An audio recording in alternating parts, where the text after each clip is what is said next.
दीदी जल्दी से मुझे खाना दे दो, उसके बाद मुझे कॉलेज जाना है। हाँ लाती हूँ राहुल, थोड़ा सा इंतजार कर लो, ये चूल्हा पता नहीं क्यों नहीं जल रहा है। तो फिर तुम खाना बनाओ, मैं चलता हूँ कॉलेज के लिए। लंच में अगर समय मिला तो आ जाऊंगा खाना खाने। ठीक है राहुल। राहुल इतना कहकर कॉलेज के लिए निकल जाता है। इधर रसोई में तनु और मनु दोनों बहनें चूल्हा जलाने में लग जाती हैं। आइए इस कहानी को शुरुआत से जानते हैं। कुछ साल पहले यह कहानी कपूरपुर गांव की है। वहां एक घर था जिसमें जयश्री अपने पति राम और अपने 3 बच्चे राहुल और 2 बेटियां तनु और मनु के साथ रहती थी। राम गांव में साहूकार के घर में लिखा पढ़ी का काम करता था। तीनों बच्चे गांव के ही एक प्राइवेट स्कूल में पढ़ाई के लिए जाते थे। पूरा परिवार बहुत हंसी खुशी से रहता था। एक दिन, सुनिए जी, मुझे आपसे एक बात कहनी थी। हाँ बोलो श्री, क्या बोलना है? हमारे राहुल को क्रिकेट में बहुत लगाव है, तो क्यों ना हम उसका दाखिला मैच में किसी टीम से बात करके लगवा दें। श्री, मैं जानता हूँ, लेकिन मैं उसे क्रिकेट में नहीं लगा सकता। वह पूरे दिन बस क्रिकेट के पीछे ही भागता रहता है। अगर वह पढ़ेगा लिखेगा नहीं तो कैसे काम चलेगा? पर आप एक बार उसके बारे में सोचिए तो। मैंने सोच लिया है, अब राहुल के बारे में एक शब्द भी आगे नहीं बोलोगी। अब जयश्री कुछ नहीं बोल पाती है। राम अपने काम के लिए निकल जाता है। वहां वो पूरे दिन लिखा पढ़ी का काम करता है। शाम को जब वो वापस आ रहा होता है तो वो देखता है कि राहुल अपने दोस्तों के साथ क्रिकेट खेल रहा है। राम फौरन ही राहुल के पीछे दौड़ने लगता है। राहुल भी अपने पापा को देखकर भागने लगता है। भागते भागते राहुल अपने घर में एक जगह छुप जाता है, पर राम उसे ढूंढ लेते हैं और वो राहुल को खूब पीटते हैं। जयश्री बचाने आती हैं राहुल को, पर आज राम को न जाने क्या हो गया था। राहुल को मार खाते देख तनु और मनु दोनों बहनें भी रोने लगती हैं। ये क्या कर रहे हैं आप राहुल को क्यों मार रहे हैं? श्री, इसे कितनी बार समझाया कि पढ़ाई पर ध्यान दे, लेकिन ये अपने उस दोस्त आकाश के साथ क्रिकेट खेल रहा था। मेरी सुनता ही नहीं है कभी। अगर पूरे दिन पढ़ाई के बाद थोड़ा बहुत खेल लिया तो क्या दिक्कत हो गई? आप भी ना बेचारे बच्चे को कितना मारा। श्री, ये जब जब मेरी बात नहीं मानेगा, मैं इसे ऐसे ही मारूंगा और डांटूंगा। जयश्री राहुल को अपने साथ ले जाती है। उसे अपने हाथों से खाना खिलाती है और फिर उसे सुला देती है। दिन गुजरने लगते हैं। तनु, मनु और राहुल तीनों एक ही स्कूल में पढ़ाई करते हैं। तनु सबसे बड़ी थी, फिर मनु और राहुल सबसे छोटा था, इसलिए वह अपनी बहनों का दुलारा था। दोनों बहनें राहुल का खूब ध्यान रखती थीं। एक दिन अचानक जयश्री की तबीयत खराब हो जाती है। अब वह पूरे दिन बस लेटी ही रहती हैं। दूर दूर के गांवों से बहुत सारे वैद्य और हकीम बुलाए जाते हैं। हर रोज कोई नया वैद्य घर पर आता है। बहुत इलाज कराया जाता है, पर एक दिन वह अपना दम तोड़ देती है। बच्चे रो रो कर अपना बुरा हाल कर लेते हैं।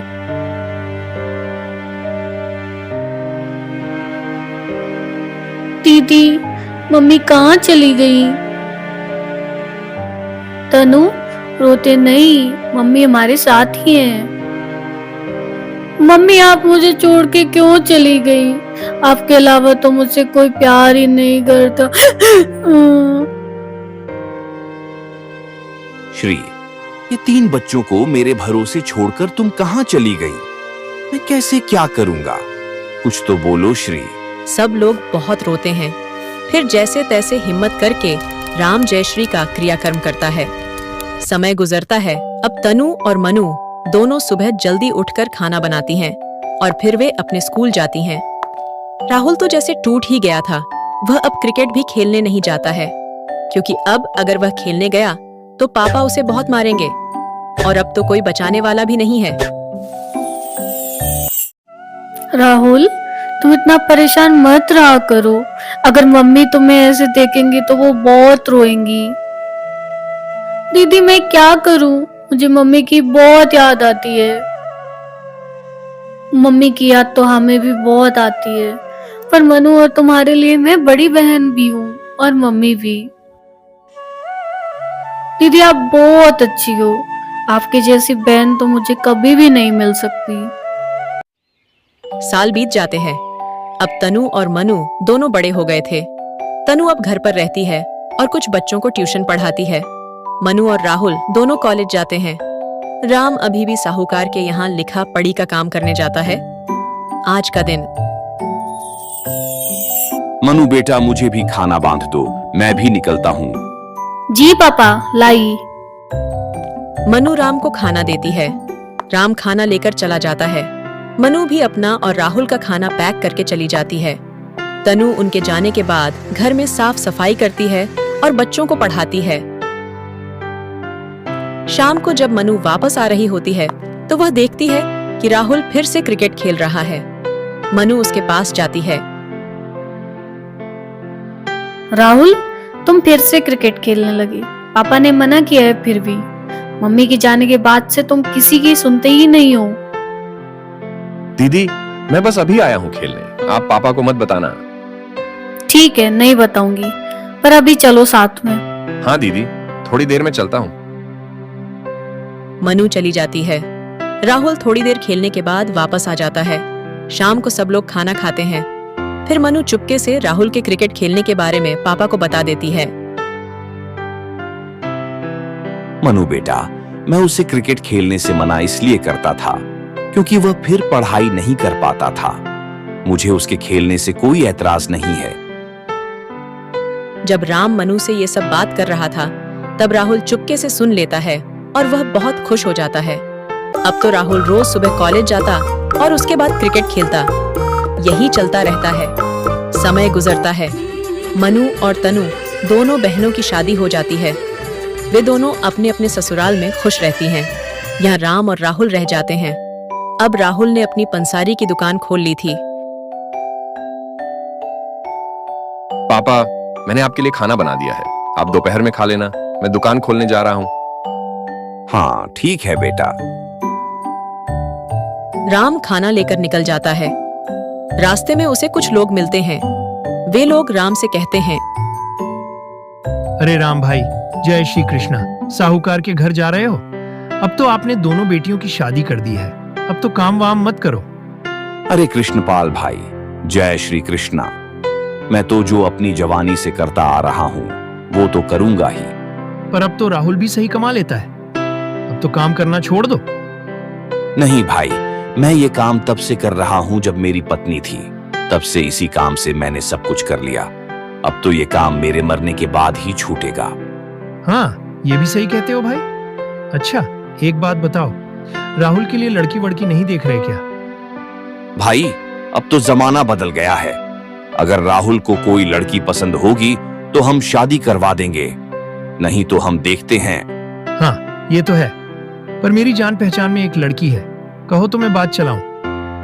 नहीं भाई, मैं पहले राहुल से पूछ लूं, फिर तुम बात चलाना। ठीक है राम भाई, तो मैं अभी चलता हूँ। इस तरह दोनों अपने अपने काम के लिए निकल जाते हैं। शाम को राम राहुल से बात करते करते पूछता है, राहुल, कोई लड़की वड़की तो नहीं पसंद है ना? ये क्या कह रहे हैं पापा आप? नहीं नहीं, कोई नहीं है। शर्माओ नहीं, अगर कोई है तो बता दो। नहीं पापा। फिर तो मैं तुम्हारे लिए रिश्ते की बात चलाता हूँ। राहुल कुछ नहीं बोला। अगले दिन राम गांव के ही कृष्णपाल से मिलते हैं, जिनसे कल मिले थे।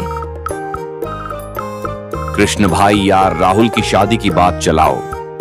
ठीक है, मैं आज ही उनसे बात करता हूँ, फिर तुम्हें बताता हूँ। अगले दिन कृष्णपाल और राम दोनों लड़की वालों के घर जाते हैं। वहाँ उन्हें लड़की बहुत पसंद आती है और रिश्ता तय कर दिया जाता है। शादी की तैयारियां जोर शोर से चल रही होती हैं।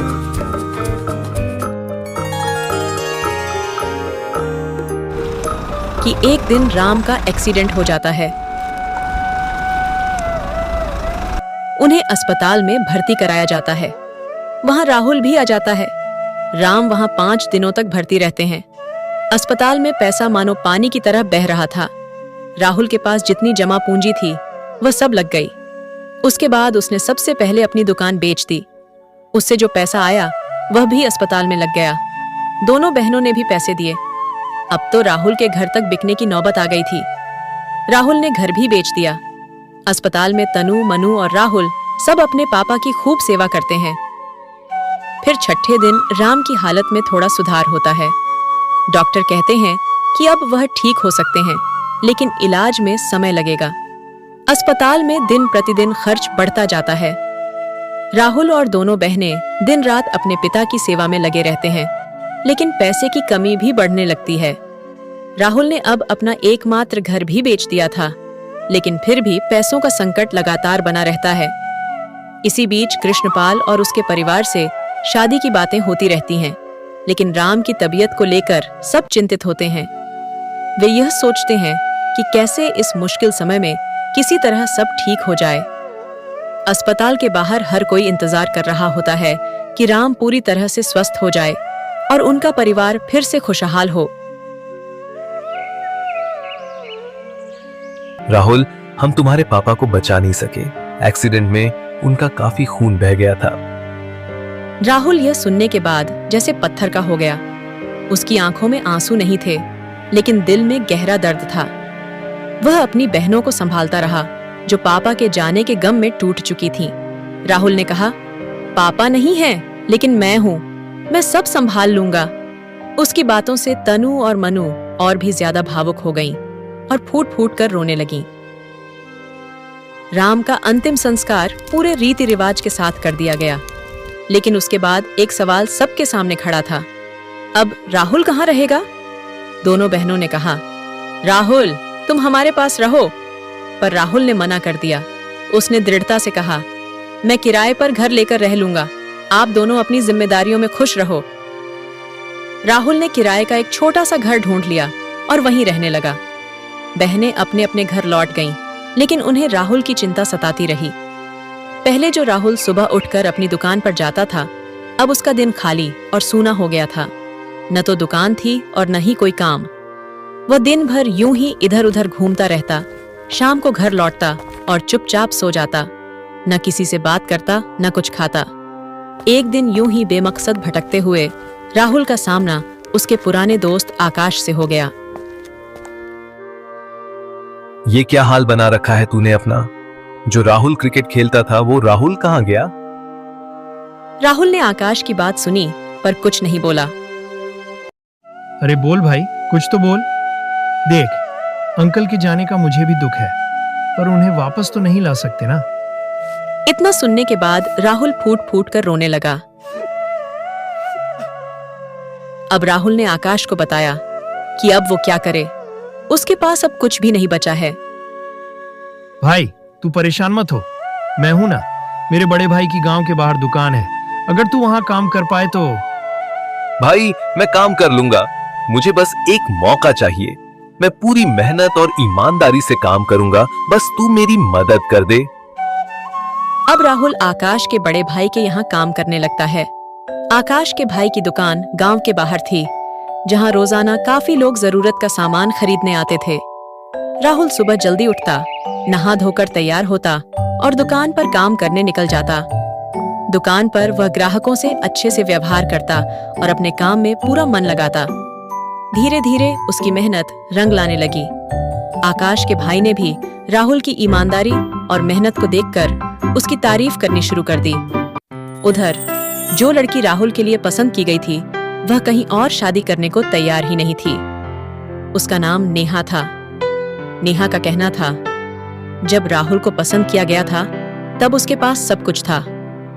अब वह मुश्किल में है तो मैं उससे मुंह नहीं मोड़ सकती। इसका मतलब ये होगा कि मैं उससे केवल पैसों के लिए शादी करना चाहती हूँ, लेकिन ऐसा नहीं है।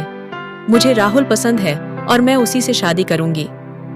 नेहा की इस जिद के आगे उसके घर वालों को हार माननी पड़ी। कुछ दिनों बाद राहुल और नेहा की शादी धूमधाम से करवा दी गई।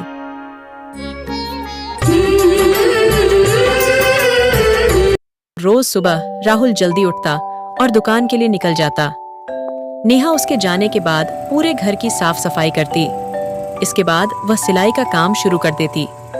उसे सिलाई में काफी अनुभव था और गांव में ये बात धीरे धीरे फैलने लगी कि नेहा सिलाई कर लेती है। अब गांव की औरतें अपने ब्लाउज, पेटीकोट, सलवार कमीज और दूसरे कपड़े सिलवाने के लिए नेहा के पास आने लगीं। नेहा पूरे दिन सिलाई का काम करती। उसकी सिलाई इतनी अच्छी थी कि एक बार जो उसके पास आता वह फिर से सिलाई करवाने जरूर आता। सिलाई से नेहा को थोड़ी थोड़ी आमदनी होने लगी। उधर राहुल भी अपने काम में पूरी मेहनत कर रहा था। वह दुकान पर आकाश के भाई का पूरा हाथ बंटाता और धीरे धीरे गांव वालों के बीच उसकी पहचान बनने लगी। नेहा चाहे कितना भी काम करती हो, लेकिन वह राहुल के आने से पहले घर का खाना जरूर बना लेती थी। वह हमेशा इस बात का ध्यान रखती कि दोनों पति पत्नी साथ बैठकर खाना खा सकें। रात को खाना खाने के बाद दोनों एक दूसरे से पूरे दिन की बातें करते। नेहा, जब से तुम मेरी जिंदगी में आई हो तब से मेरी जिंदगी ही बदल गई है। बचपन में मेरी माँ चली गई, फिर जब परिवार पूरा होने वाला था पापा भी चले गए। जो कुछ भी था वो भी चला गया, लेकिन अब ऐसा लगता है मानो तुम मेरी जिंदगी में लक्ष्मी बनकर आई हो। आप मेरी तुलना लक्ष्मी जी से मत कीजिए। मैं तो बस अपना फर्ज निभा रही हूँ और अपने परिवार को संवारने की कोशिश कर रही हूँ। इस तरह दोनों प्यार भरी बातें करते हुए सो जाते हैं। अगले दिन से उनकी दिनचर्या फिर से पटरी पर आ जाती है। राहुल और नेहा अपनी मेहनत और लगन से अपनी जिंदगी को संवारने में जुट जाते हैं। नेहा अपनी सिलाई के काम को और भी बढ़ा देती है, जबकि राहुल दुकान में जी जान लगाकर मेहनत करता है। धीरे धीरे उनकी मेहनत रंग लाती है। 2 साल के भीतर राहुल अपनी पुरानी दुकान खरीद लेता है, जो उसके पापा की यादों से जुड़ी थी। ये पल उनके लिए बेहद खास और भावुक होता है। इसके बाद वे और भी मेहनत करते हैं और कुछ ही समय में उनका खुद का एक सुंदर सा घर बन जाता है।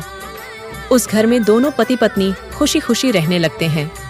वे अपने माता पिता की पूजा करते हैं और उनकी यादों को अपने जीवन का हिस्सा बनाए रखते हैं। जब भी उनकी बहनें घर आती हैं, तो वे उनका दिल से स्वागत करते हैं और उनका खूब ख्याल रखते हैं। राहुल और नेहा की मेहनत, प्यार और एक दूसरे के प्रति समर्पण ने उनके जीवन को खुशियों से भर दिया था।